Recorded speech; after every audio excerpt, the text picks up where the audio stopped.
दोस्तों मेरा नाम लखन दीपानिया है और मैं एमपी इंदौर से हूँ। और दोस्त अगर ये AWPL नहीं होता तो शायद ही मैं एमपी से बाहर जा पाता, लेकिन मेरे गुरु मुकेश नागर सर और उपाध्याय सर की बदौलत है, इनके आशीर्वाद है कि मैं यहाँ पे आ पाया हूँ। और दोस्त हर जगह व्यक्ति अकेला जा पाता है, लेकिन दोस्तों यहाँ पर मेरे गुरुओं का आशीर्वाद है कि मेरे साथ में 5 नए लोगों को लेकर आया हूँ और इन्हीं में से इनको मनाली भी लेके जाऊंगा। और अभी जैसे मैडम ने कहा था कि क्या होता अगर चांद के पास सितारे ना होते और क्या होता नदियों के किनारे ना होते। और दोस्तों ना जाने कहाँ जाती है जिंदगी अगर आप जैसा गुरु हमारे ना होते। मेरा नाम नादेश्वर मेवात राम सम्मुखिया अष्टपद से रोल करता हूँ। दोस्तों मेरे माता पिता के बाद में जो प्रणाम करता हूँ मेरे महागुरु जी मिस्टर घनश्याम मालविया जी और मेरे गुरु जी पी फलोदिया जी के मार्गदर्शन से ही संस्था में आने का मौका मिला। लेकिन दोस्तों मैं कहना चाहता हूँ क्योंकि जिंदगी तो अपनी चलती रहती है, क्योंकि या तो कट के बोलते कि कट रही है और कोई बोलते जी रही है।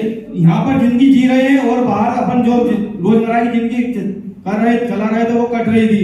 तो दोस्तों मैं आपसे एक ही मैसेज देना चाहता हूँ क्योंकि जिंदगी 5 साल यूं ही गुजर जाएगी और मौत एक दिन सबको अपने हाउस में ले जाएगी और जिंदगी बेकार ना जाए, कुछ ऐसा करके जाना चाहिए और इन रंगों में खुद मतलब खोल जाना चाहिए। डटे रहेंगे हर मुश्किल में और मुश्किल आसान बना देंगे और बाधाओं के सीने पर हम जीत का जश्न मनाएंगे। दोस्तों मैं एक छोटा सा मैसेज देना चाहता हूँ, उदासी को ही आपके चरणों की दासी बनाना है और एक ही अरमान है कि आपके चेहरे पे मुस्कान हर रोज हो। आपका चेहरा कभी कमल तो कभी रोज हो, आपकी जिंदगी में हर पल एक मौज हो। जो जिम्मेदारी के ताज को पहनता है ना, स्वयं परमात्मा उसके साथ आकर उसका सेवक बन जाता है। और इसकी जैसी तमन्ना और जैसी तैयारी है, हमारे महागुरु जी मिस्टर घनश्याम मालविया सर की ऐसी जिम्मेदारी है। Thank you. आपसे यही कहना चाहूंगा कि आप पहले तो आपके माता पिता को धन्यवाद, मतलब मेरा चरण स्पर्श है कि आप AWPL में आए हैं तो कहीं ना कहीं आपके माता पिता का मतलब बहुत अच्छे पुण्य आपके माता पिता के जो आपने AWPL में आपने ज्वाइनिंग किया है और आपको गोवा आने का मौका मिला है। तो मैं सभी से यह कहना चाहूंगा कि जो यहाँ से आने का मतलब यहाँ जो आए अपन तो एक दूसरे से मिलने का मौका मिला और सभी को समझने का मौका मिला और 20% जो अपने दिमाग में निगेटिव मूवमेंट था वो निगेटिव मूवमेंट भी निकल गया और अपने को कुल मिला के जीवन में अपने को एक नया विजन मिल गया कि अपने को क्या करना है। कुल मिला के इसके बारे में ये कह सकता हूँ कि अभी जैसे कोई सी फिल्म होती है उसका टाइटल रहता है, ये अपने जीवन की हर जो यहाँ पे बैठा हो हर बंदा अगर जो पॉजिटिव मूवमेंट से यहाँ बैठा है तो उसका फिल्म का मतलब उसका जो जीवन का जो ये कह सकते टाइटल है और अभी फिल्म पूरी पिक्चर अभी बाकी है। तो मैं आपसे यही कहना चाहूंगा कि दोस्तों अभी जैसे सर ने कहा कि जैसे कि यहाँ पे अपन आते हैं तो अपनी टीम के यानी कि अपने स्वयं अगर कंपनी के बिजनेस टारगेट पूरे करते हैं तो अपन यहाँ से ब्लू डायमंड बन सकते हैं। यहाँ से कुछ मेरे को सुनने का मौका मिला और मैं मेरी टीम के ज्यादा से ज्यादा लोगों को ये 20 टारगेट पूरा कंप्लीट करवाऊंगा और मेरी टीम के सभी लोगों को लगभग जो पॉजिटिव मूवमेंट में रहेगा सभी को डायमंड बनाने की ये पूरा जीवन समर्पित कर दूंगा।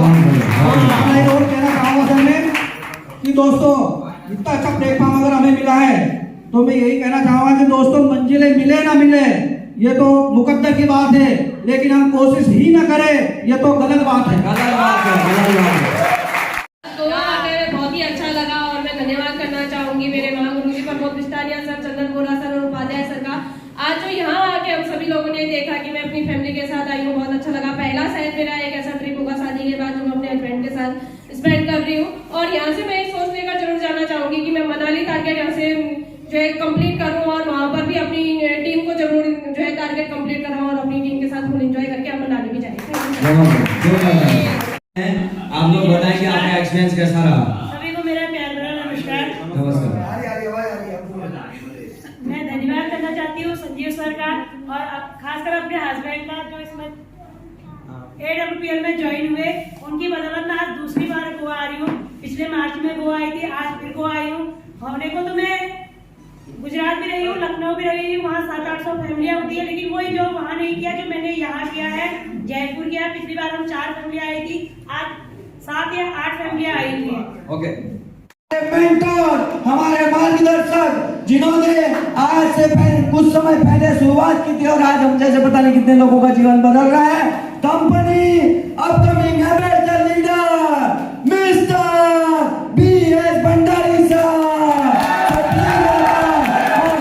मिस्टर संजय भगत साहब, जोरदार तालियां, जोरदार।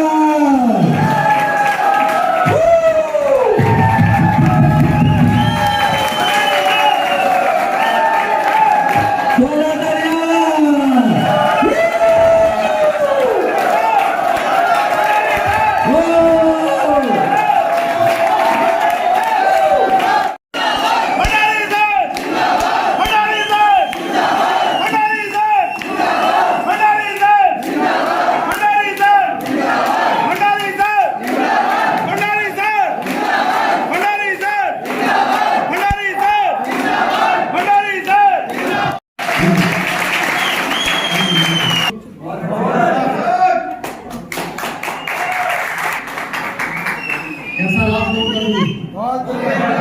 बढ़िया रहा। मैं देख रहा था आप लोगों को देख करके मेरा भी बड़ा मन कर रहा था कि आप लोगों के साथ आऊं बीच पे, आप लोगों के साथ मैं घूमूं। लेकिन कुछ प्रोटोकॉल्स होते हैं, जैसे जैसे रैंक बढ़ते जाता है वैसे वैसे आदमी भीड़ तो बहुत हो जाती है लेकिन अकेला पड़ जाता है, रूम से बाहर नहीं निकल सकता और देखते हैं सर कैसे रह रहे हैं, क्या पहन रखा है सर में, राइट। इसीलिए थोड़ा सा छुप करके रहना पड़ता है। एनी हाउ, घर से कभी दिल्ली तक नहीं आए, कभी गोवा तक नहीं आए, आप उनको ले जाओगे दुबई तो वो बेचारे, उनको यही पता नहीं लगेगा कि एस्केलेटर में चढ़ना कैसे है। समझ में आ गई बात। एयरपोर्ट पर जो शौचालय सीढ़ियां होती हैं,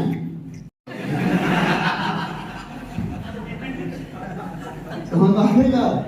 मैं नहीं बैठूंगी कह देगी वो, राइट। हाँ, आप उससे कहोगे कि थोड़ा सा मॉडर्न कपड़े पहन ले, थोड़ा सा जीन टी शर्ट पहन ले, बोले ना ना मैं नहीं पहनती हूँ, फोटो देखेंगे शर्म लग जाएगी मेरे को गाँव घर में, ठीक। तो इसीलिए पहले डोमेस्टिक मतलब बाहर जाके, यस और नो। इसीलिए ये आप थोड़ा सा स्टार्टिंग करो, जो भी आपके लीडर्स के द्वारा टारगेट दिया जाता है तो उस टारगेट को अचीव करो, ठीक।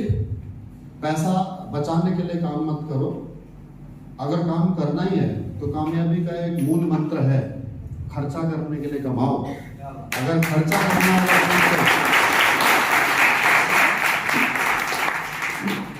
अगर खर्चा करना सीख गए तो कमाना खुद ब खुद। जो इंसान बचाने की सोच रखता है वो इंसान पूरी लाइफ अपनी स्पॉइल कर देता है, पूरी जिंदगी अपनी खराब कर देता है कि मैं जितना भी कमा रहा हूं वो पैसा मैं अपने परिवार के लिए, अपने बच्चों के लिए बचा लूं। न वो घर में एसी लगाता है, न वो बच्चों को अपने अच्छे स्कूल में पढ़ाता है, न उनको अच्छे कपड़े दिलाता है। जब कॉलेज की बारी आती है तो उनको अच्छे कॉलेज में दाखिला नहीं दिला पाता। उसे भरोसा ही नहीं होता है कि मान लो प्रमोद सर का बच्चा कल के दिन सपोज दैट कि ऑस्ट्रेलिया से पढ़ना चाहता है तो ग्रेजुएशन में लगता है 1.5 करोड़ रुपया। अब प्रमोद सर के पास में 2 चॉइस हैं, या तो 1.5 करोड़ रुपया बच्चे की एजुकेशन में लगा दें और या फिर उस 1.5 करोड़ रुपए को बचा लें कि इसकी मैं शादी कर दूंगा या फिर इसका यही कहीं मैं सेटल कर दूंगा। सही है ना। तो ऑस्ट्रेलिया भेजना गलत है और ना ही बच्चे को यहाँ रखना गलत है। प्रॉब्लम क्या है, सारा सोच का। अगर ऑस्ट्रेलिया चला जाए, कनाडा चला जाए, अमेरिका से पढ़ाई कर ले, इंग्लैंड से पढ़ाई कर ले, तो उसका अच्छा और अच्छा करियर सेट हो सकता है। हो सकता है, नहीं हो सकता? yes. लेकिन इस डर से कि कहीं बच्चे का भविष्य खराब ना हो जाए और भविष्य खराब होने के साथ साथ पैसे खराब ना हो जाए, इस सोच से माँ बाप अपने बच्चे को ऊपर खर्च करने से, इन्वेस्ट करने से डरते हैं। सेविंग में डाल देंगे, सोना रख लेंगे, जमीन रख लेंगे, इस तरह की इन्वेस्टमेंट कर देंगे। मेरी गहराई से बात समझना। तो क्या जमीन खरीदने से या फिर सोना रखने से बच्चे का करियर बन सकता है? नहीं बन सकता। तो अंतर समझना कि जो इंसान ये सोच रहा है कि मैं सेविंग कर लूं, अच्छा अगर आपने सेविंग कर भी ली तो चलो क्या उखाड़ लोगे आप? क्या कर लोगे आप? सेविंग कर लोगे। अगर बेटा अगर कपूत निकल गया, उसने तुम्हारा पूरा सोना बेच दिया, तुम्हारी पूरी जमीन बेच दी तुम्हारे मरने के बाद में, और उसकी पूरी पी गया दारू, जुए में उड़ा दिया उसने। तुमने जिंदगी भर उसके लिए कमाया और उसने उस पैसे को उड़ा दिया। अगर कहीं से आत्मा देख रही होगी तो तब तुम्हें बहुत पछतावा होगा मरने के बाद कि साला इससे तो अच्छा मैं जीते जी इस पैसे का सही उपयोग कर लेता। इसीलिए मेरी जिंदगी का सिंपल सा सिद्धांत है, अगर बेटा कपूत तो क्यों बचाना, और बेटा सपूत तो भी क्यों बचाना? क्यों? अगर कपूत होगा तो लाख को भी खाक कर देगा, और अगर सपूत होगा तो उसे तुम डेजर्ट में भी भेज दो, रेगिस्तान में भेज दो, तो भी वहां वो कमा देगा। यस और नो? हमारे माँ बाप ने कौन सा हमें धन दौलत दी थी? हमारे को कौन सा अशक बना करके दिए थे? हमारे को कौन सा हमारा बिजनेस बना के दिया था? लेकिन हम सपूत थे तो हमने करके दिखा दिया ना। यस और नो? तो अगर बच्चों को देना ही है, अगर बच्चों को देना ही है ना, अगर आप बच्चों को अच्छी लाइफ देना चाहते हो ना, उनका भविष्य सुरक्षित रखना चाहते हो, तो सिर्फ एक चीज दो, अच्छा माहौल दो। क्या दो? अच्छा माहौल। अच्छे माहौल से क्या बनेगी? अच्छी सोच बनेगी। उसे खर्च करना सिखाओ, उसे अच्छी चीजों पे इन्वेस्ट करना सिखाओ, उसके लिए अच्छे माहौल में होना जरूरी है। और वो अच्छा माहौल हमारे घर से, हमारे पड़ोस से, हमारे समाज से तो नहीं मिल सकता, क्योंकि हमारे समाज, हमारे पड़ोस में, हमारे घर में हमारे ही जैसे सोच वाले लोग हैं, जो 1 तारीख को सैलरी मिलती है और उस सैलरी से 30 दिन का बजट मैनेज करते हैं। 30 दिन की सोच रखने वाले लोग हैं, राइट? तो उसके लिए बड़े माहौल में जाना जरूरी है। और वो बड़ा माहौल हमें कहाँ मिलेगा? हमें, चलो हम तो खुशकिस्मत हैं कि हमें डायरेक्ट सेलिंग बिजनेस मिल गया। अगर हमें ये नहीं मिलता तो हमें बड़े लोगों के बीच में बीच में बैठने का कहाँ मौका मिलता? कम मौका मिलता हमें भगवान का, राइट? तो ये इंडस्ट्री बहुत अच्छी है, इसीलिए अपने परिवार को भी इस बिजनेस में इन्वॉल्व किया करो। और वो कैसे हो सकता है? जब कभी ट्रेनिंग होती है, मेगा शो होता है, SOS होती है, 10 कदम होती है, या आपका इस प्रकार से टूर होते हैं, तो उस टूर में अपने परिवार को साथ में लाया करो, ताकि उनकी भी सोच डेवलप हो सके। आप यहाँ से सोच बढ़ा करके जाते हो, पूर्ण है। यहाँ तक कि अगर कोई बीमार भी हो गया तो बीमार ले जाने के लिए भी घर में एक ड्राइवर है। मम्मी पापा की अगर किसी की तबीयत खराब हो गई तो उनको ड्राइवर लेकर के जाता है।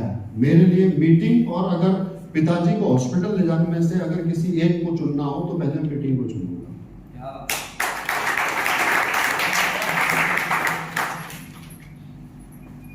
मैंने कहा कि मैं बिल्कुल इमोशनल लेस हूं, मैं भावुक नहीं होता, क्योंकि अगर मैं इमोशनल में फंस गया कि मेरे पिताजी बीमार हैं, मुझे इनको दिखाने के लिए लेकर के जाना चाहिए, नहीं तो पिताजी क्या कहेंगे, लोग क्या कहेंगे, समाज क्या कहेगा, मेरा क्या उत्तरदायित्व बनता है। अगर मैं इस इमोशंस में फंस जाऊं तो दोस्तों, न तो मैं पिताजी का इलाज करा पाऊंगा और ना ही मैं टीम चला पाऊंगा।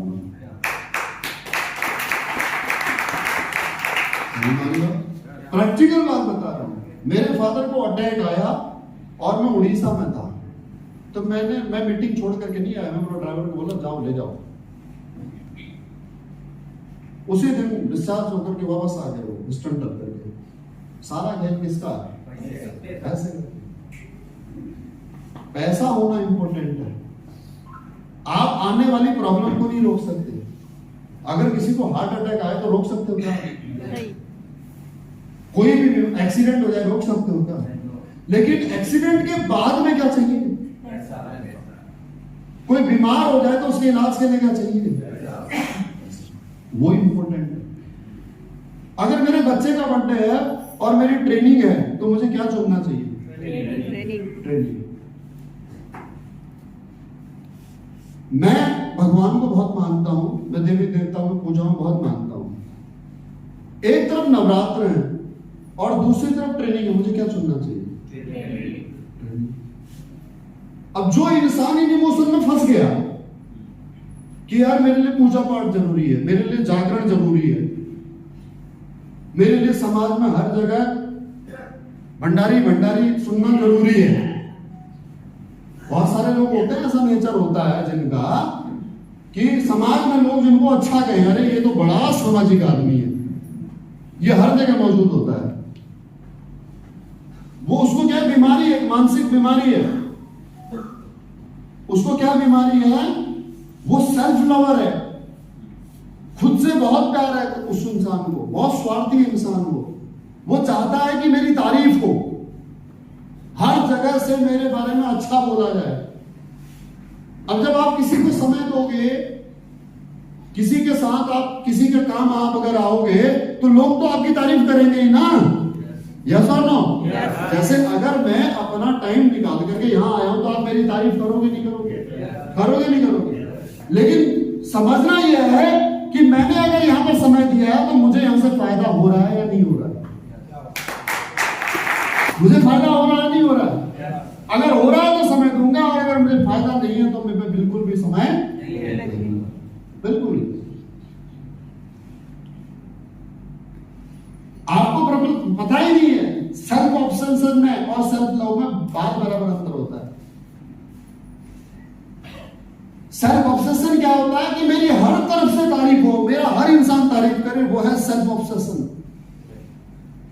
और सेल्फ लव में क्या होता है कि आप अपने से कितनी मोहब्बत करते हो, आप अपने आप को कितने अच्छे से रख पाते हो, कितना अच्छा खा पाते हो, कितने अच्छे कपड़े पहन पाते हो, कितनी अच्छी लाइफ जी पाते हो, कितने अच्छे आप अपने परिवार को रख पाते हो। वो होता है सेल्फ लव, जिसे आप कह सकते हैं स्वार्थ। क्या कह सकते हैं? स्वार्थ। और मैं तो चिल्ला चिल्ला के कहता हूं मैं बहुत स्वार्थी इंसान। जहां मेरा स्वार्थ नहीं, वहां मैं जाता नहीं। और मेरे को लगता है कि हर एक बाप को, हर एक बेटे को, हर एक पति को, हर एक पत्नी को स्वार्थी होना चाहिए अपने लिए, अपने परिवार के लिए।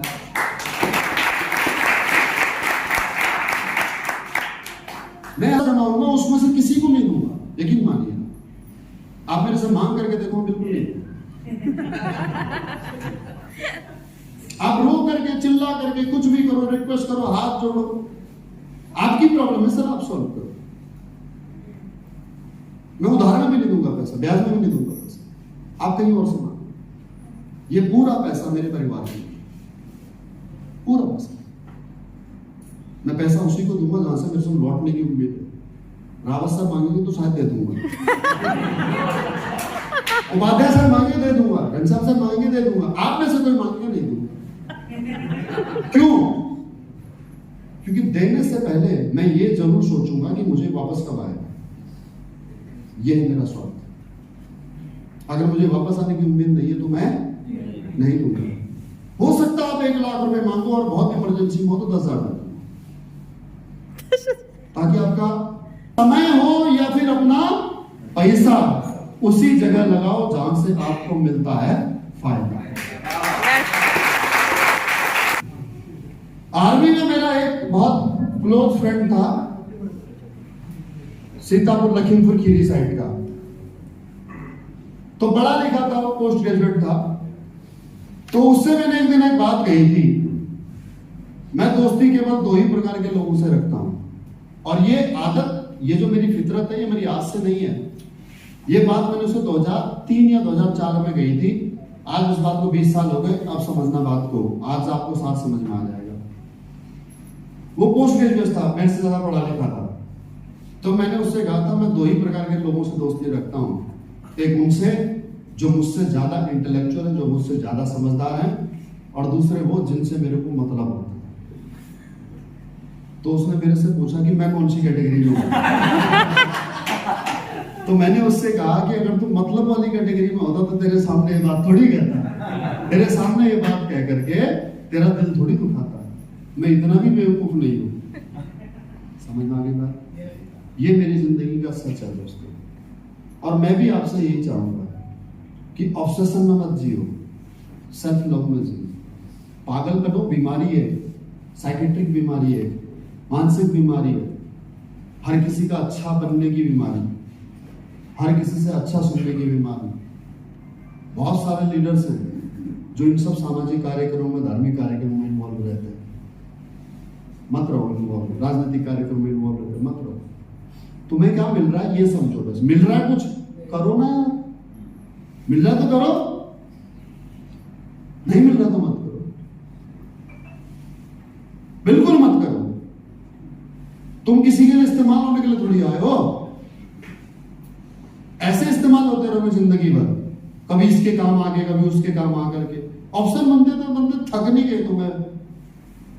तुम्हारी बीवियां तुम्हें गाली नहीं देती, तुम्हारे माँ बाप तुमको लताड़ते नहीं है, तुम्हारे बच्चे तुमको धिक्कार नहीं करते।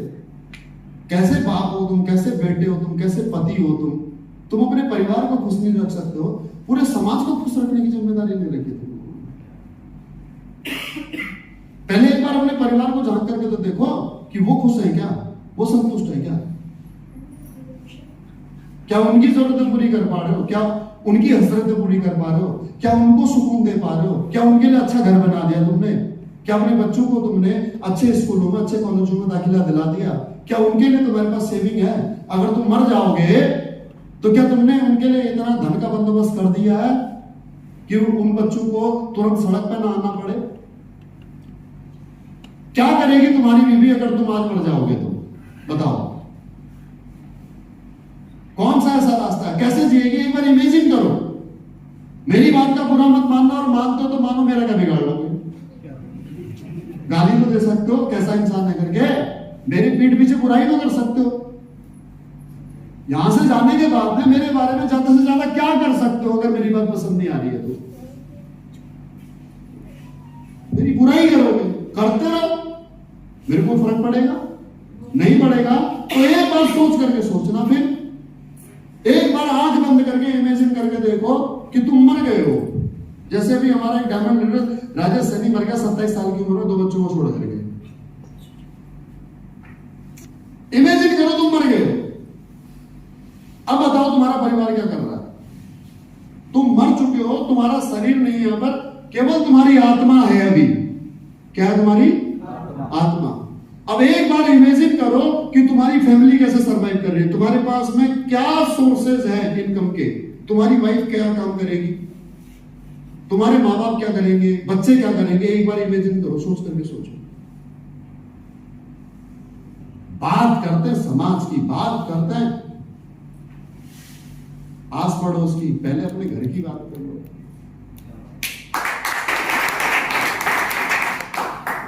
केवल अपनी फैमिली के बारे में सोचो। और इस देश का हर एक नागरिक अगर अपने परिवार के लिए स्वार्थी हो जाए ना, तो सब इस देश का उद्धार हो जाए।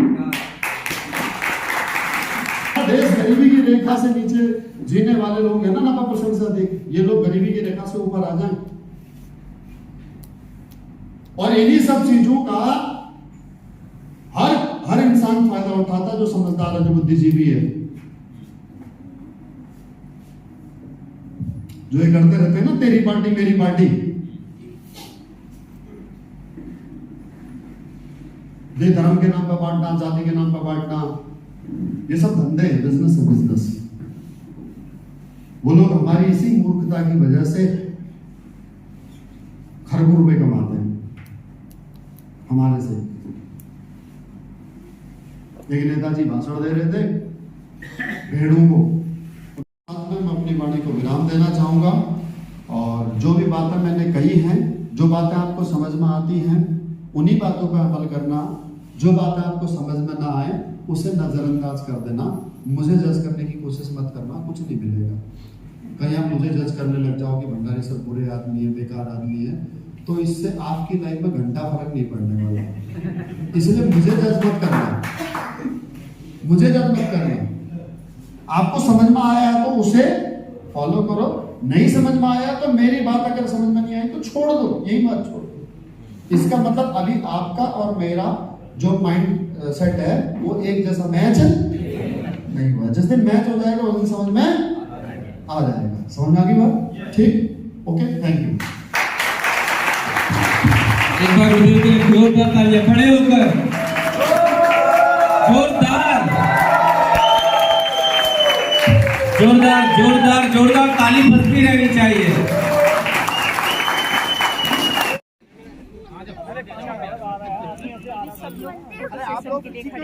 बीच में क्यों छटक रहे हो आप? जैक बनाने के लिए पीछे आओ फिर। ये पीछे नहीं आ रहा तो मोबाइल और आगे जा रहा है। फिर और पीछे आओ। ये जेंट्स ये है SCPS वेलनेस गोवा अचीवर। सब लोग भी आ गए।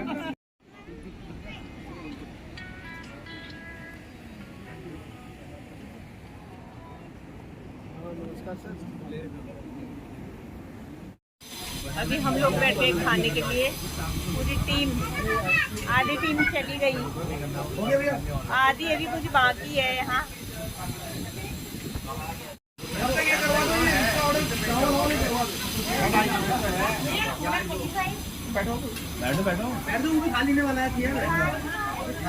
सब लोग बैठो,